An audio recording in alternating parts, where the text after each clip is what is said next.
আসসালামু আলাইকুম। আমি মমিন আক্তার বলতেছি। আশা করি সবাই ভালো আছেন। আলহামদুলিল্লাহ আমিও ভালো আছি। তো আজকে আমি মিষ্টি কুমড়ো শাক রান্না করব। তো এখানে ডাঁটাগুলো আলাদা আর মিষ্টি কুমড়ো শাকগুলি আলাদা নিচ্ছি। আর এখানে পেঁয়াজ আর রসুন আদা ভাঙ্গা করে থেতলে নিচ্ছি। আর লাগবে কাঁচামরিচ আর সামান্য পরিমাণ চালের গুঁড়ো। তো আগে আমি মিষ্টি কুমড়ো ডাঁটাগুলি সিদ্ধ দিয়ে দিব। শাকটা পরে দিলে কালারটা আর কি শাকে সুন্দর থাকে। পাতাগুলি পরে দিব আমি।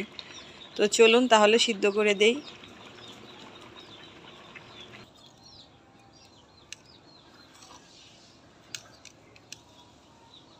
তো এই তো আমি কাঁচামরিচ আর ডাঁটা লবণ দিয়ে এখন শাকটা সিদ্ধ বসায় দিতেছি। ডাঁটাগুলি আগে তো এখন একটা ঢাকনা দিয়ে ঢেকে দিব। তো আর এই পাশে আমি এই যে চালের গুঁড়োটা একটু পানি দিয়ে ভিজিয়ে রাখবো।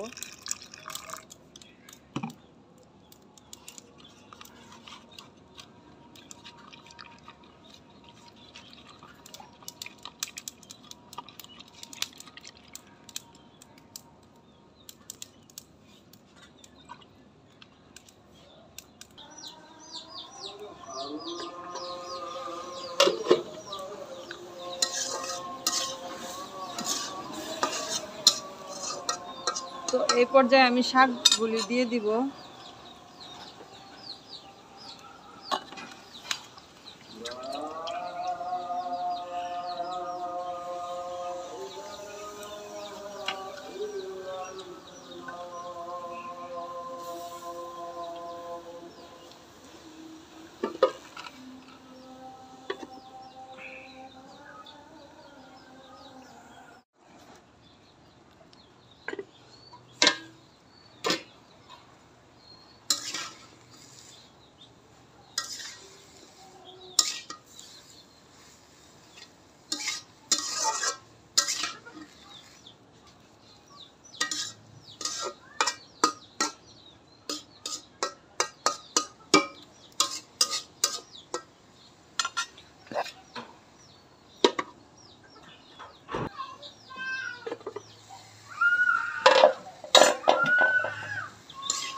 তো এই তো শাকটা হয়ে গেছে, এখন এটা আমি নামিয়ে ফেলবো।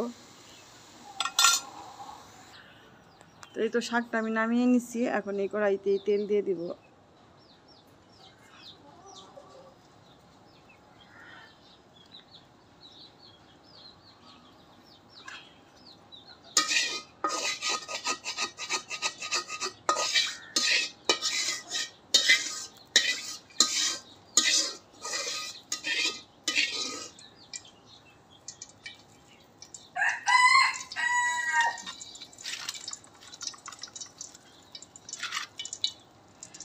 তো এই তো পেঁয়াজ আর রসুনগুলি দিয়ে দিলাম। এখন একটা বাদামি কালার করে নিব।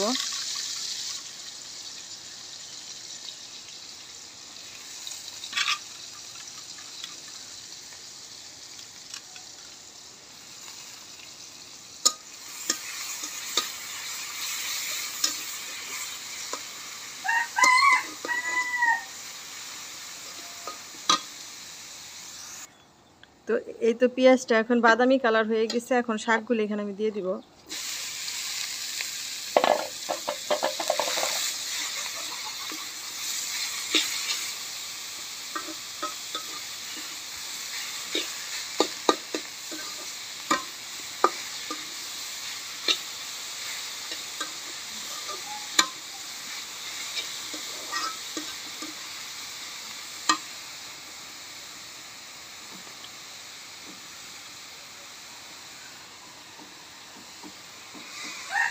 ওই চালের গুঁড়োটা যে ভিজিয়ে রাখছিলাম সেটা দিয়ে দিলাম। এখন এখানে একটা শাকেতে একটা আঠালো আঠালো ভাব এসে পড়বে।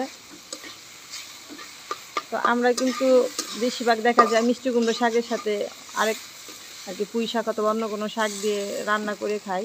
কিন্তু শুধু যদি মিষ্টি কুমড়ো শাকটা এভাবে রান্না করে খান তাহলে মিষ্টি কুমড়ো শাকের আসল যে স্বাদটা সেটা বুঝতে পারবেন।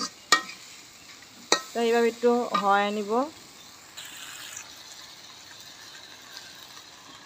তো দিয়ে দিলাম কয়েকটা কাঁচামরিচ। দেখেন এখনই কিন্তু এই যে মাখা মাখা হয়ে গেছে।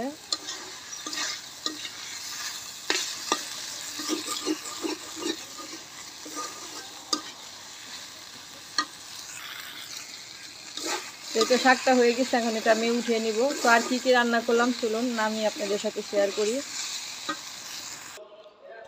তো এই তো আমার রান্না বাড়া শেষ। তো এই তো শাক, এই যে শাকটা দেখুন কালারটা কি সুন্দর আসছে। তার পাশে আমি মুসুরি ডালে ভর্তা করে নিছি, পুঁই শাক দিয়ে ইলিশ মাছ দিয়ে তরকারি, আর এখানে আম ডাল। তো এই ছিল আজকেকার আমার রান্না। তো আমার ভিডিওটা যদি আপনাদের কাছে ভালো লেগে থাকে অবশ্যই লাইক দিবেন, শেয়ার করবেন, আর পাশে থাকা ছোট্ট বেল বাটনটি ক্লিক করে দিবেন।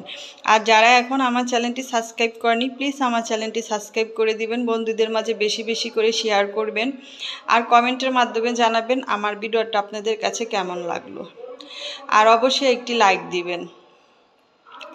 তো আপনারা এভাবে একদিন শাকটা ট্রাই করে খেয়ে দেখবেন। দেখছেন আমি পরে শাকটা দেওয়ার কারণে কিন্তু আমার শাকটা সবুজ সবুজ কালার হয়েছে। আল্লাহ হাফেজ।